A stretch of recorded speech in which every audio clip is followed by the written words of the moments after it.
Hi everybody, welcome to the latest CTO Craft Bytes. Today we're going to be looking at delivering agile data engineering and science at scale. If this is your first time with CTO Craft Bytes, let me tell you a little bit more about the group. So CTO Craft is a mentoring and coaching community for technology leaders all over the world, focusing on supporting technologists and their leadership growth. Community members are currently over 5,000, and CTO Craft provides them with one-to-one coaching, mentoring groups, and a curated Slack community, along with events just like this one. Huge thanks today to the headline partner AWS for making these Bytes events possible. I'm Emma Hopkinson-Spark. I'm Chief of Staff at 101 Ways, and I'm going to be hosting for you today. I am joined by our panel, who I will let introduce themselves. Raluca, why don't you kick us off? Yeah, sure. Hi, great to be here. I'm Raluca. I'm a data scientist. I've been in this kind of journal space for about 10 years now. I'm currently the kind of CTO and co-founder of ETIQ, which is an early stage startup that builds software to help data scientists kind of deal with the algorithmic bias problem. So yeah, looking forward to this conversation. It's very relevant to what we do. We're always keen to hear more as well, yeah. Awesome. Steve, do you want to go? Hey everyone, I'm Steve Coppin-Smith. I'm head of engineering or VP of engineering at Snowplow and have been for the last 2.5 years. We're in the customer analytics space, so we have an open source behavioral data engine that helps customers to collect their own data on customer behavior. We also provide guidance, tooling and deployment solutions to customers who are scaling their data functions and scaling their data efforts.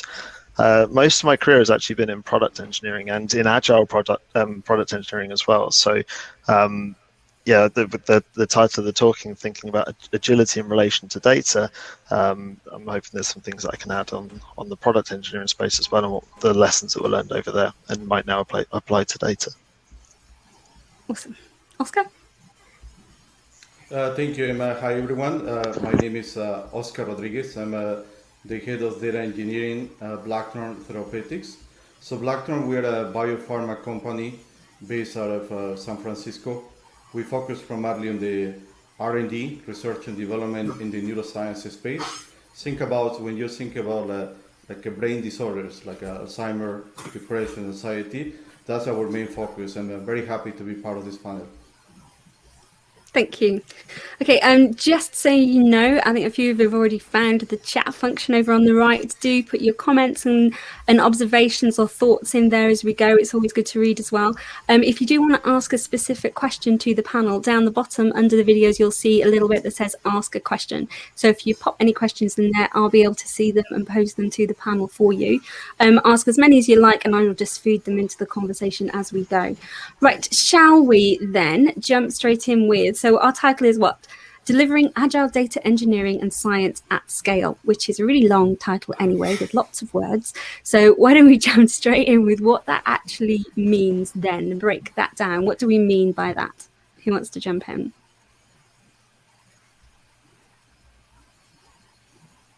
We can start with maybe the agility piece and what it means to be agile, because I think agility is maybe there from the start and the scale bit comes later. So we could maybe start with agile, and I think agility to me, inside or outside of data, means the ability to respond quickly and to be able to have the things in place in order to be able to do that. Okay. What about so when we say agility and agile, what do we actually mean by that? Are we talking the ways of working, or do we mean being hypothesis led? And I guess it means different things to different people, and then perhaps putting that into a data sense as well probably means something very different to people again. So what are our thoughts on that then? What does it mean? For me, you tend to be able to understand whether you have agility when you go to your data team with a question, and to look at their eyes and see if they start banging their head against the desk, or see if they're kind of enlightened and infused by the challenge that you just gave them. So I think that's a good measure of whether you have agility. And so we think quite a lot about like what people have to have in place in order to be to be agile, and in that you need to have real trust in the data set that you're using, to make sure that you have all the tools at your disposal, whether the tool is the data itself or the tooling that you have around that, in order to be able to expose the capabilities and the insight that's in your data. Yeah, and if I can add also to Steve's point, right? I would see agility from 3 dimensions. One is, am I answering the questions to the business, or in our case, or for BlackThorn, is, are we answering the questions to the scientists? And second one is, how fast are we providing a response? Because in our case, we're looking to get a response as fast as we can, regardless what happened behind the scenes. And the third, which is the most important, is the client or the scientist is happy, right? Because if we spend a lot of time, or at the end of the day they are not happy, then we need to circle back as far as how do we recalibrate or how do we fix the process. Okay. Raluca? Yeah, I mean, I'd say it is, in my opinion, tricky to translate an agile process to a data science world, because the kind of end objectives are a little bit different, and I think it's a little bit harder to, I guess, manage the, where exactly do we stop in answering the business question? Like, how much more can we put into it is kind of an open question. We can always do more. So it's about just getting the information that's appropriate for the context.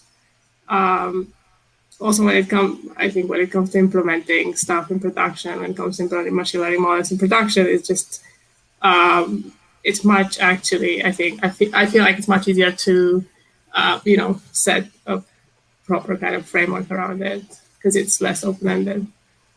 You mean in terms of, you mean it's easier for software than it is for data? Yeah, it's more, okay. It's easier from it's just a more precise kind of list of tasks in the end that has a more like definitive end, where I feel like data scientists can just keep going if you let them do it. They'll just go. So that definition of done becomes really key then. How do you what is done on a data project, I suppose. Okay.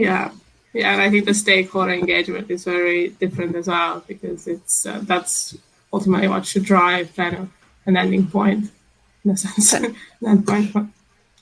Yeah. Cool. Any other thoughts on that? I think in terms of agility in data, I think Raluca, you said that like agility and data are quite hard to pair up, and I think where it's growing increasingly necessary is where data is plugging into other agile functions within the organization. So Emma, you mentioned like experimentation and testing hypotheses. That's things that companies, products want to be doing, whether it's through analysis or through real-time functionality that's changing on the fly. So if you need agility there, and you want data to plug in and power these things, then you also need agility in the data space as well. But to Raluca's point, it's quite hard to achieve. Like it's science. It takes time, or it's analysis. It takes time. So agility and those things don't tend to pair up.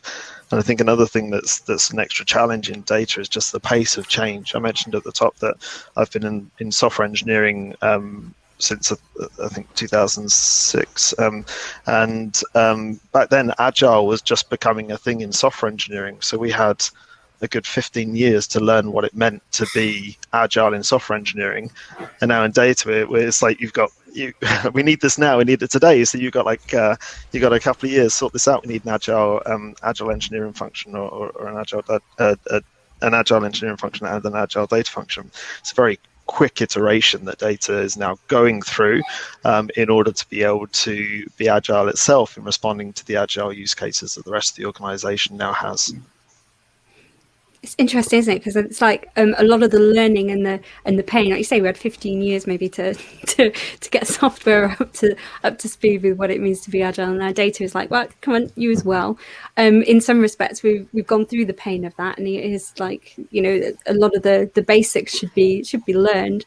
But yeah, like maybe there's not much tolerance for change or for catching up, and everything has to happen right now. But data is so key to enabling all those other functions. I guess there's a difference between scaling and managing your data in an agile way, and then data within an agile, within an organization, like the democratization of data. You say just being hypothesis driven, you can't do it without data. They need to know what's going on. I'm interested in the fact that you all have really different backgrounds and are working in really different fields. Now, that must lead to a lot of commonalities, obviously, in what you're doing, but also some really big differences. Maybe we could just explore that a little bit more. I have a particular interest, just from a selfish point of view, in the bioinformatics space as well, because I've worked with a few people in the genomics field, and that's putting those scientists into the teams of software engineers can be a bit of a clash, and trying to get them to work collaboratively can be very different in the ways that they're working. So yeah, maybe if we jump into that then, Oscar, and the differences really in your space to start with.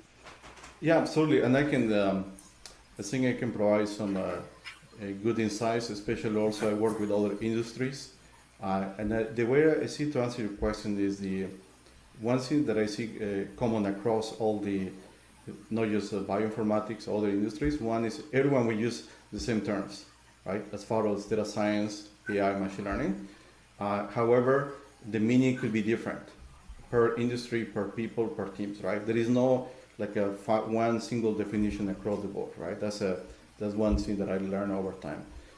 So when it comes to the potential, where you mentioned the clashing, is the way how we operate within the BlackThorn is we have three groups that are working on technology. We have data engineering, which is my group. We have data science, and then we have digital health, which is more focused on the building mobile apps, building digital health solutions.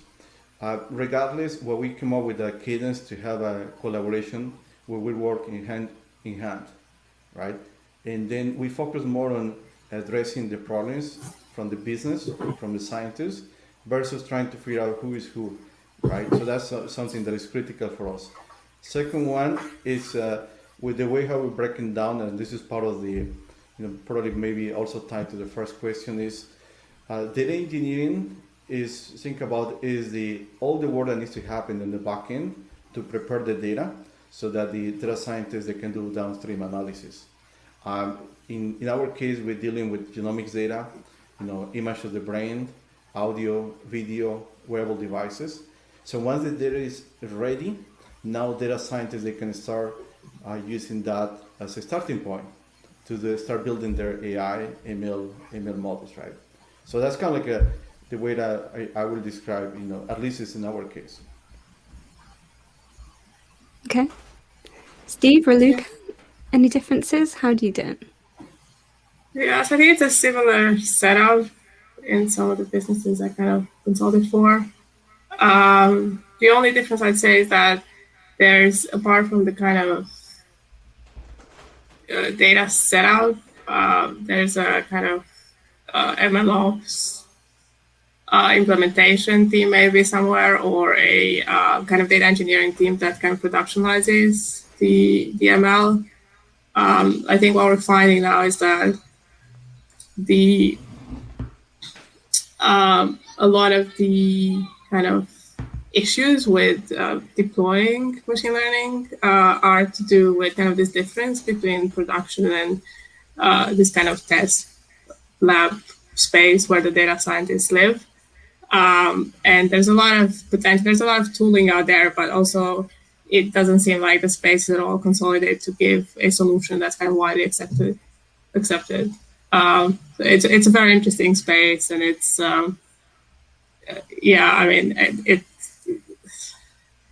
it's very small things that can make a big difference in productionizing those models, and it's how the teams work together is pretty important to not let like those things kind of get in the way of getting some accurate results.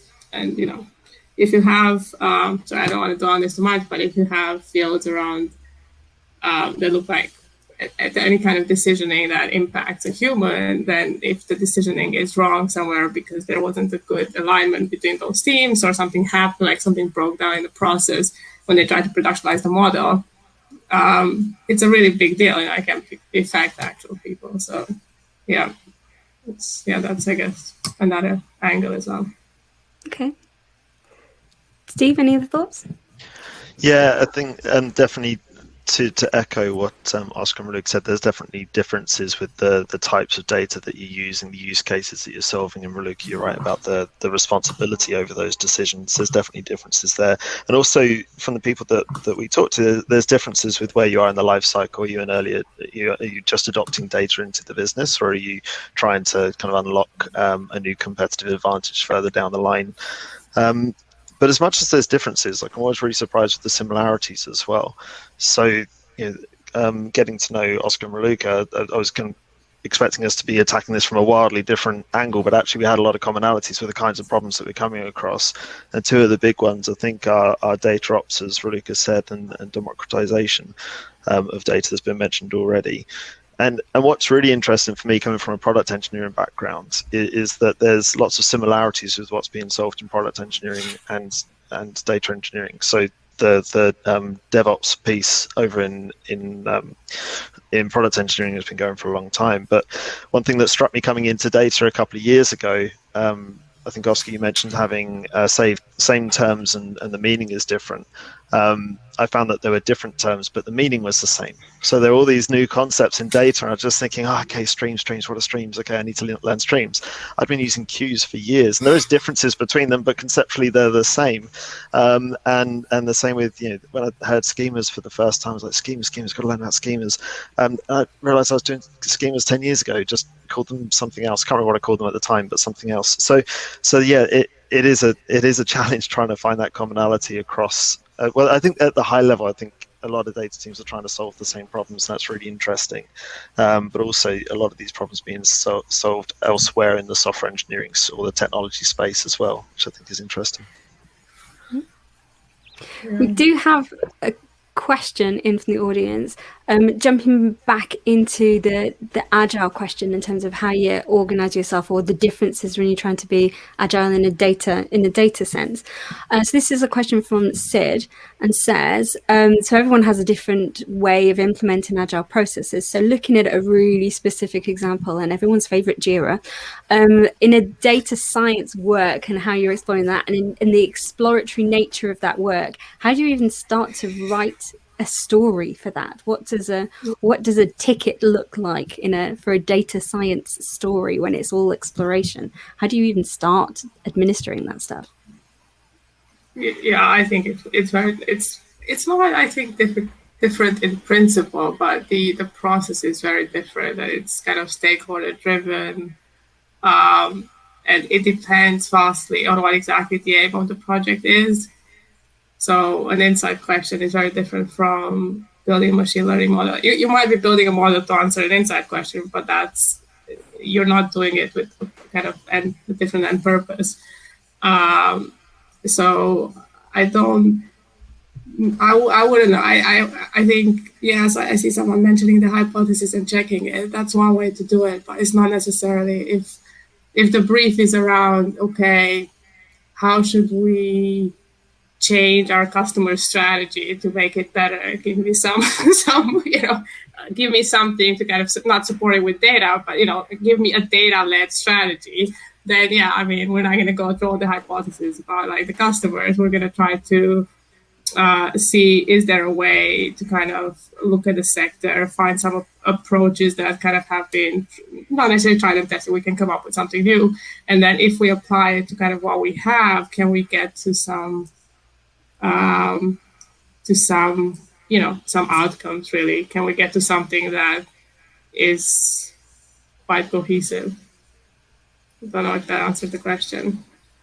Yeah, maybe a second chime in is so I would say probably the ticket is not really the right, is not the answer. The answer is more around the approach. So making sure that you can have the questions captured, and making sure that you know what are the data that you need to process. Right, that's B. And also more important is, how do you measure the success? So is the question is, we're looking to select a number of patients for a particular, in our case, for a clinical trial, is how do we measure the success? That after we spend time, resources, and money, so what is the success criteria? I think maybe that's the most important. You can capture on data, you can capture in other formats, but that's not going to help, right? More important is connecting the question with the data and the success criteria. Oscar, we can still hear you, but I can't see you again, just so you know. We can still hear you. If you try and toggle your camera back on or maybe rejoin us, but we can still hear you answering questions still in the meantime. Well, Steve, anything else to add on that? I think I have more of a question for Oscar and Raluca, in that I'm coming at this, I'm quite late to data in my career, and also we're more of a software engineering team than a data engineering team at Snowplow. We're building solutions that help data teams. So we've got to know the space very well. We do know the space very well, but we're not solving exactly the same problems. But I can imagine the way that the field has developed, the emphasis on these changes has changed as well, and that it's not just a matter of kind of having a hypothesis and going and solving it. Quite often you have to figure, how am I going to collect that data? How am I going to model it? How am I going to query it? Do I need a script on it? How am I going to deploy it? How am I going to make sure that it's highly available, highly reliable? How am I going to make sure that all these interconnected practices and systems come together to tell me the answer to this hypothesis? I would imagine it's got more complex over the years. Is that the case? Yeah, I say that's a good way to put it. I'm not, I think definitely the data angle tends to be a problem because it's never quite what it should be, or people never quite know what it is. But then the other side, the bit that I think, as Oscar was mentioning, the bit that it's always vague, and sometimes even an end can be setting up KPIs, right? So it's super vague. So the stakeholder side tends to be quite vague, and that's kind of a lot of the time where the issues with the process comes from, which is why going both like, okay, do you have your data set up and everything, but I think the initial question is like, what's your objective, and can you reach a coherent objective that you can answer through a data science methodology?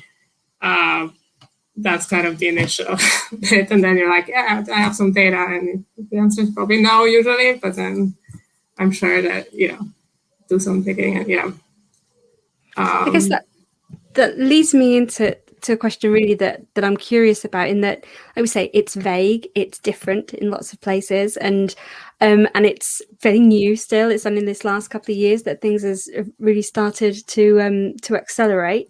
But where does someone start then? So we've got, I know I see an awful lot of clients from our perspective that are just venturing into, we've got all this data, we've really got to do something with it. We've heard this thing called machine learning. What can we do with it? And people are trying to figure out how they get started in understanding their own data better, and how they scale and how they change and evolve their engineering teams to be more data driven, understand things better. Where does someone get started when they're really new to that then?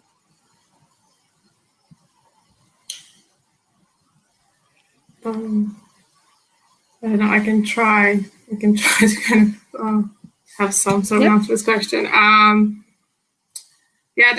There's about two angles. I think you do see in the sector people kind of having this idea that machine learning is great, and it is. I mean, I love it, and kind of starting from a methodology, an approach, a how, and then seeing, okay, if we have this kind of approach, are there some use cases around? Like I think we see this with kind of more complex. I don't know, AI might be a little bit more complex NLP based approaches, or image processing based approaches, where you're kind of going around the business, and obviously my experience is in a certain kind of businesses, but you're going around the business finding use cases for what you have is a good technology. The other approach that is the one that's just more broad kind of encompasses a business question. Like it kind of starts from a business question or some sort of strategy question, and then it goes kind of top down and says, okay, is there a framework we can use? So whether it's like a BI approach, or whether it's like actual machine learning, whether it's just some insight that we need, what bit could answer the question? And usually machine learning kind of comes a little bit later in the game, when people have some idea of what the question is, what the insight is, and they just want to kind of really use the power to get to their customers or whatever it is they're trying to do. But BI is usually pretty prevalent, and I don't feel like it's data science, but I'm sure there's a lot of debate on that as well. So not sure if that kind of helps. Steve, any thoughts? Yeah, I can answer it from a customer analytics perspective, and I wonder if there's parallels in what Oscar and Raluca are doing, and where to start in customer analytics is probably the easy place. It's when to change is the hard thing to decide. So in customer analytics, there's a lot of like package analytics solutions that can get you off the ground, can get you some useful insight very early, and give you some access to that data so you can start answering questions. What we found is at some point teams start to want more from their data, and they want to start building a data set that they have more control over, the way that it's set up, the way that the data that they're collecting, they want more ownership over it. They want to have assurance over the level of trust, assurance over the data set and generate that level of trust that I mentioned before. But when to make the change, I think is probably the harder part. So where to get started is fine. When to make the change is hard. There's a really good presentation on this that I'll share the link to. I was watching it today, and it's we invited someone to speak. It was Mindy Chen, the Senior Director of Decision Science at Huddle, who are a sports tech company. Such a wonderful presentation. I felt like tagging Mindy in today and just saying, hey, Mindy, you can do a better job of this. You come. But she talks about the journey that their team went through and the kind of oh crap moment when they realized that it had all become so complicated and difficult to manage. And what was really interesting is she was talking about the way that her team felt, and her team were demotivated. They couldn't do the job that they wanted to do, couldn't do the job that they signed up for, couldn't please their stakeholders, had got into a mess, and they'd reached that point. How you detect that point is coming, I don't know, but they'd reached that point where they said, this is it, we need to go and have another look at this. And they looked at unifying their data sources, they looked at having a better data strategy, communicating that well within the business, creating a self-service way that their team around them could work through democratized data and driving that understanding of what people were working on, but hit loads of challenges as well around keeping a lid on costs and things like that. Once you start letting people query data, it's very easy to start racking up a big cloud bill. It's a really great presentation. If I can figure out how, I'll copy the link in there, but I'd really recommend listening to Mindy's journey because it's really fascinating. I'm assuming it's indicative of at least of customer analytics problems, but perhaps outside of that as well. Awesome. If we do manage to get the link sorted before, like in the next half an hour, then we'll absolutely share it. Otherwise, feel free to share it on Slack, just as a reminder to everybody. I think the speakers the speakers are all in the Slack community as well. So if you haven't joined us yet, do so. And then we usually carry on the conversation in there too. So any links we can't share in the meantime, we will make sure that we follow up on Slack too. So in the background, we are still trying to get Oscar back on stage. So hopefully in a minute, he'll rejoin us on screen too. Sorry, Emma, can I add one more thing? There was something that I just remember. I'm just looking at I'm just going to get the link, and I just looked at my notes again. There's something really interesting that Mindy said that's really interesting, that she's talking about solving kind of a single business case, like top to bottom, end to end. So not thinking too much about, okay, we're building a brand new, they'd reached that point where they decided, okay, we need more ownership of this. We need to start investing our own data asset and consolidating all of those streams. And they could have then started trying to build the perfect data strategy ground up, but it would have taken them a long time to do it, and they wouldn't have been sure whether they'd have built the right thing in the end. But what they did instead was to have a look at particular stakeholders' problems and thinking, how do we solve that end to end, but building it in an extensible way. And when I heard her say that and thinking about how do you scale in an agile way, that solving an end to end use case but making it extensible, that's agile. That's the very nature of agile. And sorry to cut across now. I just going to find the link. I found the note, and I thought that one's probably pertinent to that. Excellent. No, that will definitely be a good one to share. I look forward to seeing that. On to I guess more specifically about scaling, and I know, Steve, probably you've got the most parallels with software engineering and scaling, particularly. Because you've shared it also. Is the place. So a lot of as a software engineering organization starts to scale, and they run into their own questions about, okay, how do we cut this up then? Do we go, do we focus teams around a particular problem? Do we organize our teams architecturally? Are they in different areas of the stack? How do you scale a data organization then? Is it all the same conversations but just different topics? How do you start to cut things up? That's a great question. A lot of organizations look at this question or like, what kind of, and they look at super sophisticated operating models, but I'm trying to remember the name of, but I'm kind of failing. But yeah, I think there's two ways, and I think what we've seen kind of maybe actually it literally I don't, even across bigger companies, I think there's a very big difference, but yeah, you either do it by like kind of stage in the process or kind of techniques that they cover. So you might have a BI team, you might have like the actual engineering team that covers the data underneath. You might have a insight team that would be different from a specific data science team or advanced analytics or whatever they're called. And then you're going to have the actual production level kind of data engineering team as well. So that's a kind of more skill-based approach. But we definitely do see, I think that the bigger technology companies, but also some like just other random big companies have the approach where it's around the product areas, which is a very different thing. So it's slightly more agile. They might kind of coalesce, let's say, under like a global head of, but literally they're like their own satellites. And I think we see that like, or we saw that when I was working for a consultancy, but either based on product or based on the markets that they cover. And I think the question there for the organization is like, do they kind of centralize because then the relationship with the supplier is easier and so forth?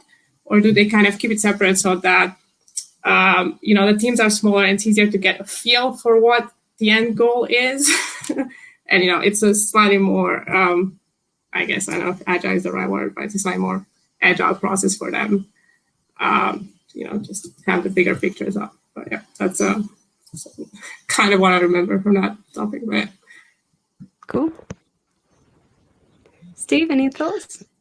Yeah, I think there's still a mix of decentralized and centralized teams. I'm not sure there's a particular trend or I don't know of a trend in any one direction. I think what's really interesting about kind of considering how you set up your data team is who's going to be in that data team in the future. And I think what we're seeing is that the data team itself is growing, different disciplines coming in, brand new kind of roles like analytics engineer, which to my knowledge didn't exist like a year ago, and now they're everywhere. So yeah, there's the makeup of the data team is changing and growing as companies put more emphasis in there. But also I think we're going to have a growth in data practitioners, of people around the business who are actively engaged with data. And product engineering is a good example of that. Product engineers, especially in customer analytics, but also in other fields, are the ones generating the data. They need to understand the data strategy. They have a huge responsibility to it, especially that far up the stack. Like if they don't understand what's expected of them and have a way to assure it, everything else could fall down afterwards. So there, and also self-serving product people, product managers who want to get in with the data and derive their own insight. They're then an extended member of the data team. And as well as an increase in, so data team in the middle, data practitioners outside, you've also got the data literate outside of that, and people who are beginning to talk the language of data, whether it's your leaders in the business who are trying to drive new insight, or whether it's I sometimes think of the scenario where you have someone who is in the call center or something like that, and they're looking at their screen and they're thinking, God, if only I had this piece of data now, and if we applied this logic to it, then I could be able to help the customer better in this way. So that everyone in the business, from all the way up in the boardroom to the people on the phones, like being data literate and thinking about data and thinking about how they can use it more effectively. Actually, going back to a question that you asked earlier, and Raluca, you were talking about when stakeholders come to you with requirements. I was wondering what kind of, I don't know if you can answer this on a webcast, what kind of data literacy are you finding there? Are you finding that people are kind of coming to you already aware of the data that's available and the possibilities with it, or is it kind of a shot in the dark? So I see with ETIQ, I think we have a very different model. So we're providing software, and our target is data scientists. So it's a different kind of setup, different kind of relationship. But yeah, from my previous role, I think there was a very thing, and that's why when you mentioned some new roles, I think maybe a couple of years ago, or like maybe I don't know, a year and a half ago, there was kind of this trendy data translator. I think they were literally called data translator. I don't actually remember. It had the word translator in the title. And that's basically when, there's a bit of a kind of bridge to cross between the kind of business angle and let's say not implementation, but the actual data team. A bit of an interface. Not sure if that answers the question, but very varied. Some people are really, especially product people, they're very, very knowledgeable about what they want. So that's good. But it varies, yeah. Oscar, you're back. Yeah, I'm back. Sorry, I have to actually change computers, to be honest. Believe it or not. But, oh, well, you are here now, and you join us. We were just discussing, I asked potentially an awkward question around how, as I see product engineering teams, software engineering, as they start to scale, they start to think about how they carve their teams up. Are they going to focus them around a problem? Are they going to carve them up across different areas of their product and different bits of the business, or architecturally? So I asked the question on what parallels you have in data teams and in organizations at scale. So yes, we've heard from Steve and Raluca. Is there any experience or any thoughts on that from your side too? Yeah, absolutely. I think from my point of view it depends on the size of the company. It depends on the size of what is required.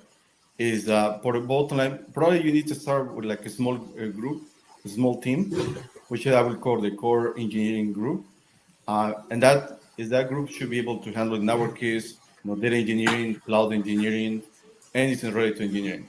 And the second group will be more towards the data science. So that's how we start, with a small group. And over time, what we learn is then, now that you have the cadence with the small, then you can start finding how do you scale up. In our approaches, we're trying to bring resources as a full-time employees so they can help us to address the complex problems. And if there is something that maybe is a commodity, so then we bring a partner. Right, so that's a way for us to scale up, right? Scale up or scale down, because in some cases, also you may gonna find that the amount of workload maybe is lower than what you expect. Okay, interesting. We have about 20 minutes left, by the way, everyone that's watching this. Feel free to keep asking questions. It'd be good to hear any other thoughts on things. Oh, we have one just landed. Okay, so this is from Sid again. Says, on the issue of scaling, I guess we can think along the lines of people and process. Particularly interested in your experience with scaling a team of data scientists on the hiring side. How much can you anticipate and hire, especially with regards to skill sets and, more importantly, domain knowledge? And I guess, that is something we were going to touch on anyway. It's certainly something on my mind. As demand starts to grow, what are the skills like out there? What challenges do you have in hiring? How easy is it to hire? So how do you go about not just what you do organizationally, but how you hire those people too? What experience have you got? Maybe I can chime in just quickly, but I guess that's something that I'm dealing right now. We're hiring, so anyone is looking for the opportunity, reach out to me. We're hiring across the board. But the main challenge that I see right now is the demand is really high, and it's just starting, right? So it's growing, and the amount of resources that can fulfill the demand is very low right now across all the industries. So the way how we approach is we're trying to find the unicorn, the people that has all the skills. We learn it's really, really hard. You have to really pick the battles and also find bring the resources that may not have the skills, or find a way to train them over time. That's something that works really well for us. The second one is the skill that you are learning today, it may not be relevant 6 months or a year from now. So you need to find people that can help you to continue learning, and people that are ready to learn something new. So that's something that, those are the two principles that we're using right now as a hire. And again, the last one is find resources that are also will help you to not just play data engineer role or data scientist. In our case, we have a team that by definition, we're asking the team members to play any role, data scientist, data engineer, so that you can also have a little more flexibility on the work that you're doing. Okay. Steve, Raluca, what would you add?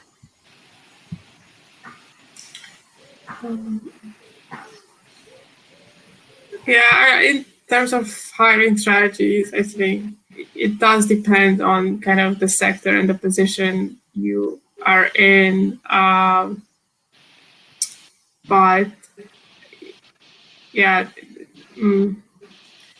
it is, how should I put it? I think generally there needs to be like a healthy proportion in terms of senior to junior, but like in anything really. But I think here it's kind of mandatory because it depends, but you know, the size of the projects are not, you know, I think naturally they kind of are quite small. So you need to kind of be able to manage resource that is a little bit more junior, and you need to have those that are slightly more senior, but obviously in an efficient way. You can't hire too much at that top of the market because you know, you just can't, and you need to go like wide. You know, you need to go to kind of the junior space. But it's just, that's why I think there's a bit of a gap in terms of processes and also tools for kind of good team collaborations within the data scientists, because I think for engineering, like Steve said, it's been just longer in development, and I think people have perfected it a little bit. And I think the product role is more clear. Whereas for data scientists, it can get a little bit confusing for people, like what is they need to do. It's very easy to get lost when you do things as well, because it's very kind of research-based as well. So it's, yeah, kind of, I think it's still an ongoing struggle based on what I've seen. You can get very inefficient teams if you're not paying attention to that proportion, yeah.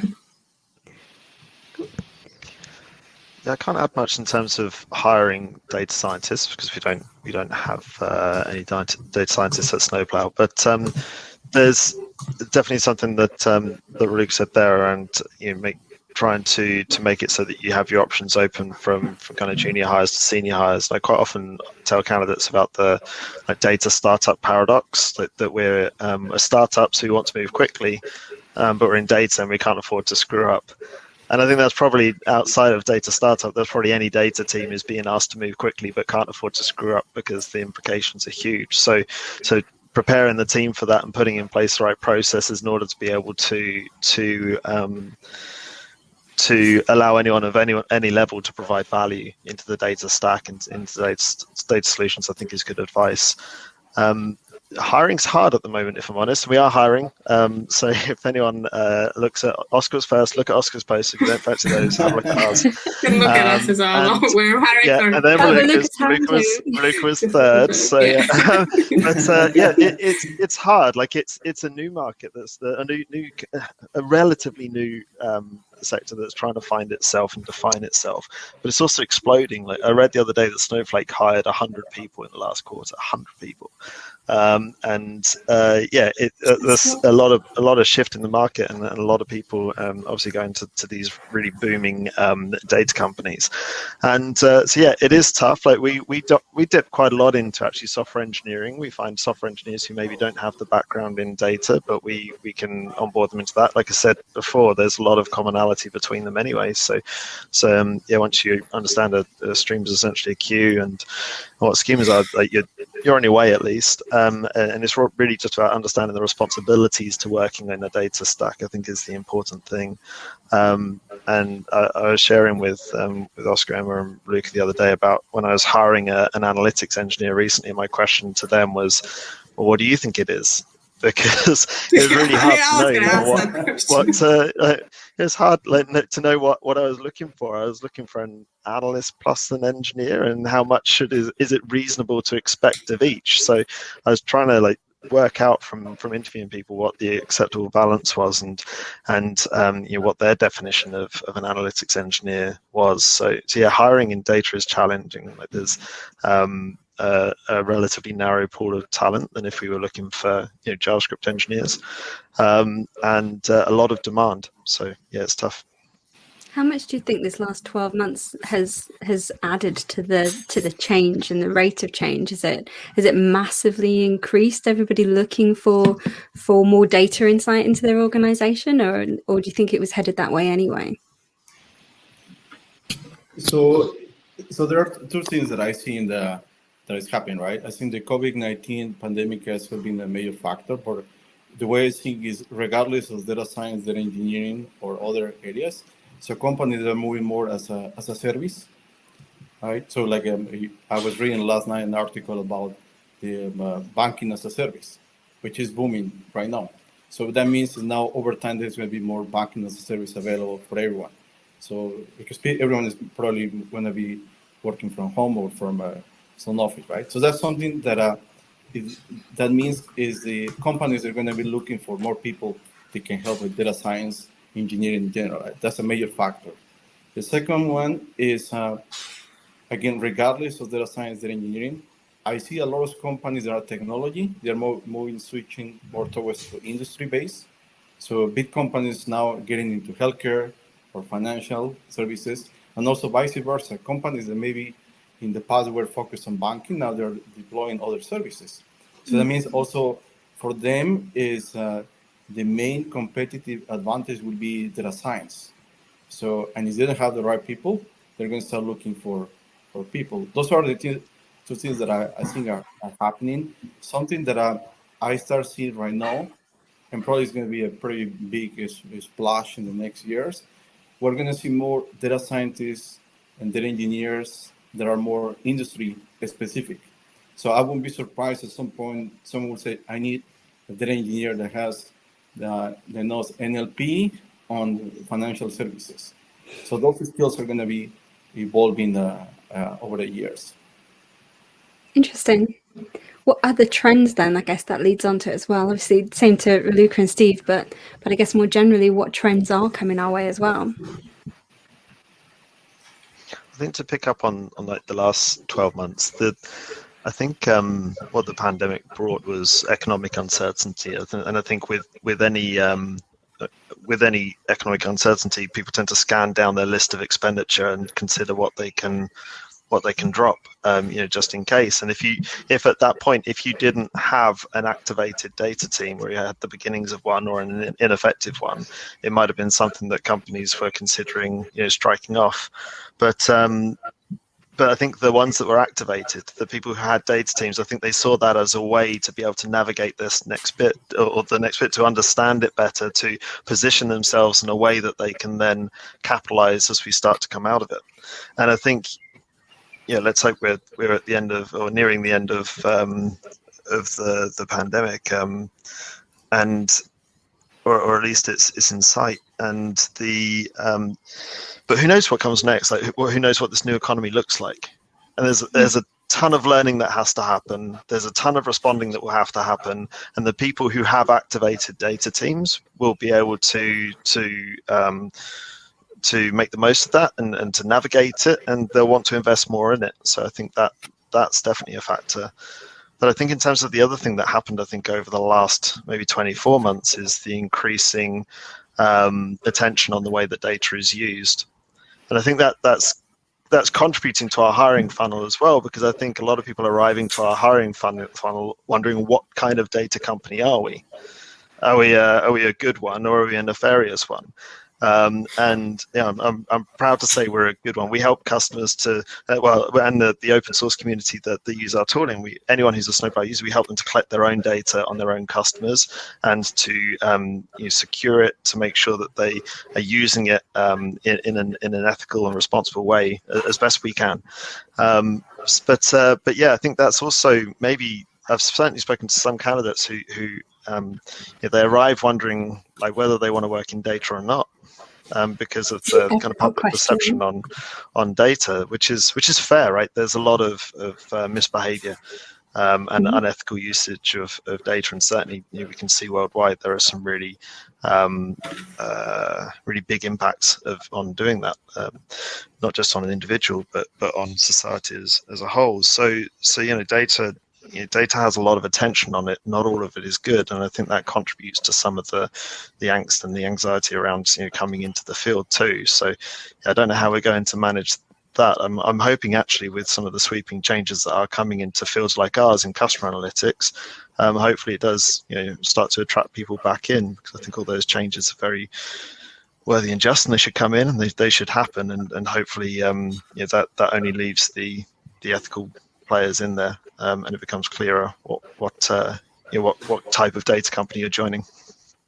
Interesting. I feel like we could have a whole session just on the ethics of data and how you use it. That's like a whole conversation in itself.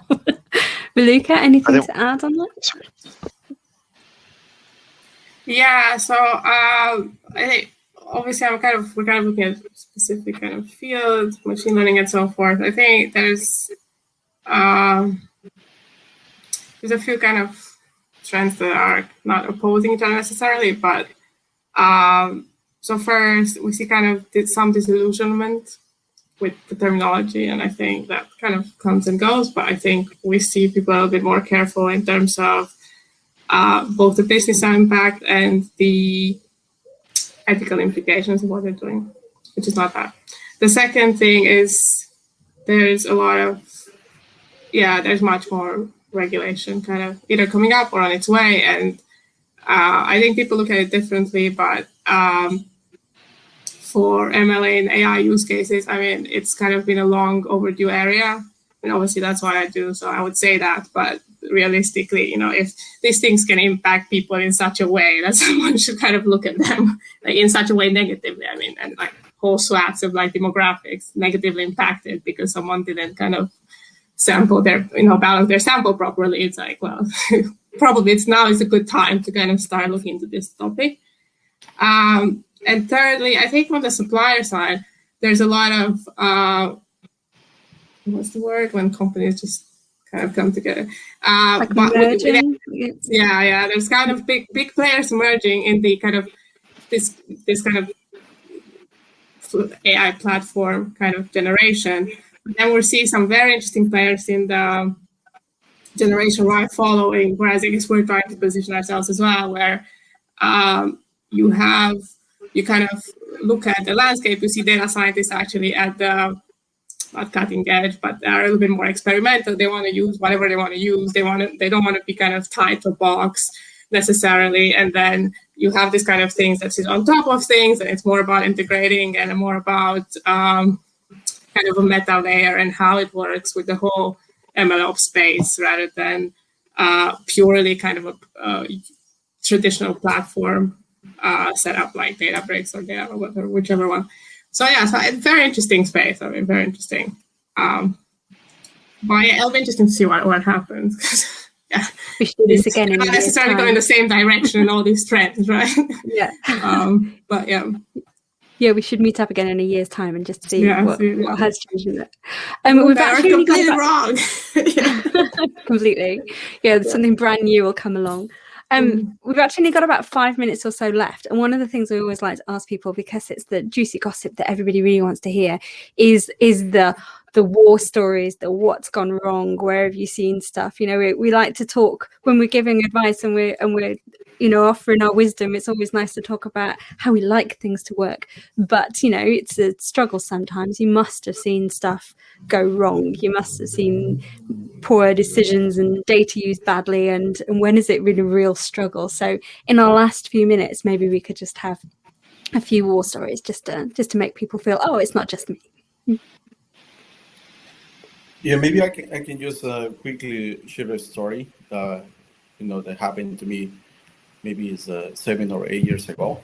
That was also related to data, and think about we were working on a pretty large engagement, data analytics, and at that point we didn't call data science, and we were doing migration of large data between one system to another system, and everything was fine for a period of X number of months. So once we deployed the new system, what we learned, there was a lot of issues on the quality of the data that we didn't realize until we start testing with the real production data, right? So lesson learned that I think it applies also for now and moving forward. The quality of the data and people that understand the data is going to be critical for the success, right? Regardless whether you call data science, data engineering, quality and domain expertise is a key factor. It maybe is not maybe the number one to have a success story. Yep, get the basics right and everything else is there, isn't it? Yeah, if the foundation's wrong, then you're not going to get any valuable insight without good, clean data. Cool. Anything else, Steve or Luca? From my time in product engineering, I've got no shortage of times when I've either screwed up tracking strategies or presented information that turned out to be wrong. Awesome. So yeah, of course, long history of that. I think I had a really interesting experience when I joined Snowplow. In that I joined a customer call, and we had an outage of some kind, and we called up the customer, and we have a lot of things in play to make sure that we don't lose data. And we called up the customer and said, "Hey, good news, we didn't lose any data." Because big issue, we didn't lose any data. We expected a bit of a fanfare, maybe a parade, and there's none of that because it wasn't in the report when they needed it. And it was really interesting that complete took on a new definition where complete is timely, like it has to be complete at the right moment in time.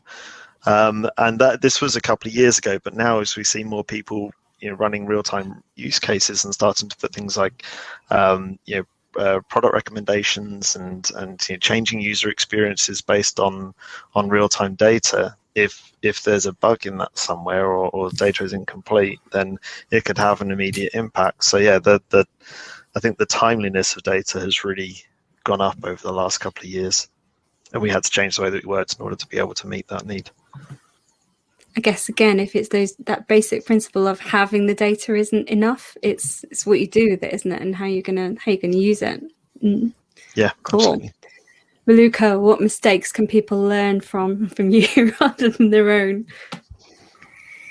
Trying to be honest, nothing kind of sticks. There was this one time when we were building this model, and it just felt too good to be true, and like the accuracy was just too high, and kind of there's no way we could have gotten that level. It just for that class of models, that data we were using, I mean, just there was something very dodgy about it. So we literally went, it was a big data science team that we